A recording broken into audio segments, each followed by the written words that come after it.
Kumusta po kayo? Bago po ang lahat, first things first.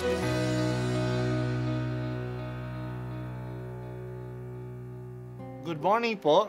Sinisimulan po natin ngayon ang first things first. At dito po, tinatalakay natin sa unang bahagi ng umaga natin ay ang first readings na binabasa po sa banal na misa. Ito pong tinatalakay natin kasi madalas po kasi marami na tayong alam tungkol sa gospel readings. Pero konti po ang nagsasalita sa first readings. Pero ang first readings, bahagi din po yan ng Biblia, ng banal na kasulatan. Kaya susubaybayan po natin ang mga first readings. Basahin po natin at kuminsan kailangan ng basahin ng 2 o 3 beses bago maintindihan kasi hindi po tayo familiar sa mga istorya at sa mga kaisipan na tinatalakay dito. Ang pagbasa mula sa sulat ni Apostol San Pablo kay Tito, pinakamamahal, paalalahanan mo silang pasakop sa mga pinuno at mga may kapangyarihan.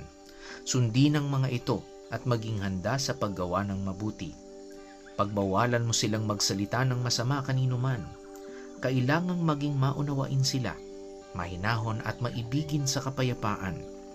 Noong una, tayo'y nalihis ng landas dahil sa ating kamangmangan at katigasan ng ulo. Naging alipin tayo ng sariling damdamin at lahat ng uri ng kalayawan. Naghari sa atin ng masamang isipan at pagkainggit. Tayo'y kinapuotan ng iba at sila'y kinapuotan din natin. Ngunit nang mahayag ang kagandahang loob at pag-ibig ng Diyos na ating tagapagligtas, tayo'y iniligtas niya. Natamo natin ito hindi dahil sa ating mabubuting gawa, kundi dahil sa Kanyang habag sa atin. Naligtas tayo at ipinanganak na muli sa Espiritu Santo na siyang luminis at nagbigay ng bagong buhay sa atin sa pamamagitan ng ating tagapagligtas na si Hesukristo. Ibinubuhos sa atin ng Diyos ang Espiritu Santo upang tayo'y pabanalin ng Kanyang pag-ibig at kamtan natin ang buhay na ating inaasahan.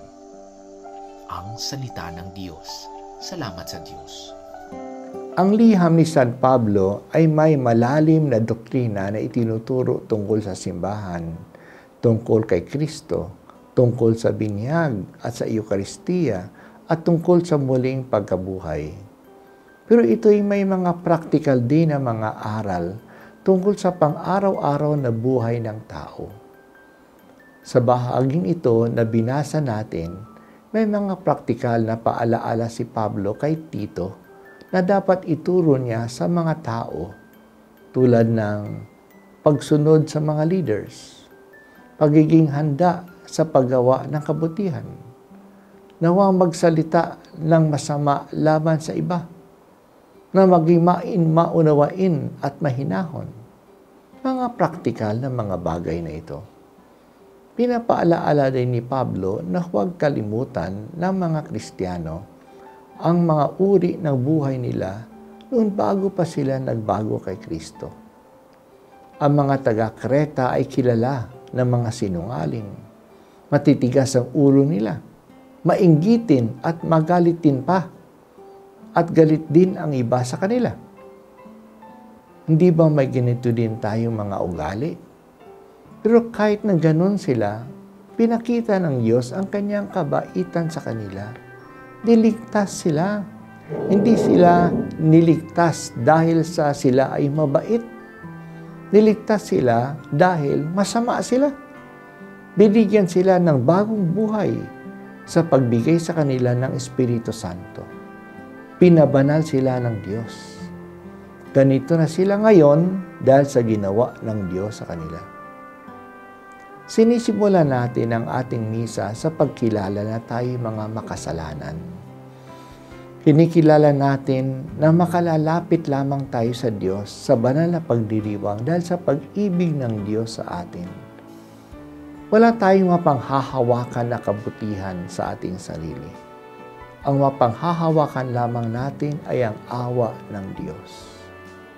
Hindi naman siguro tayo tulad ng mga taga-Kreta na masasamang tao, mga sinungaling, mga matitigas ang ulo, mga magalitin.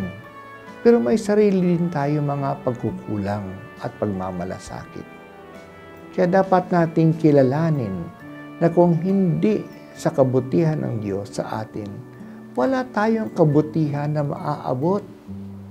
Kaya dalawang attitude ang dapat dala natin sa harap ng Diyos. Pagpapakumbaba at pasasalamat. Pagpapakumbaba dahil sa kasamaan o pagkukulang natin.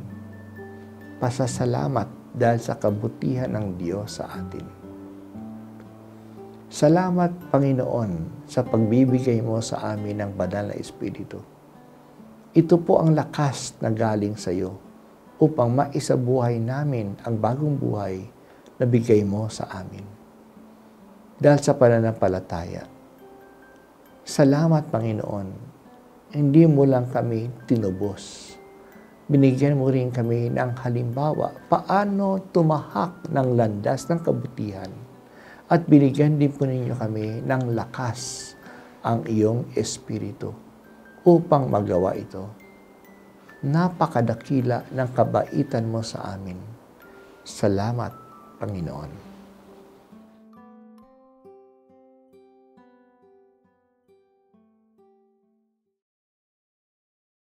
At ako po ay si Bishop Broderick Pabilio dito sa First Things First.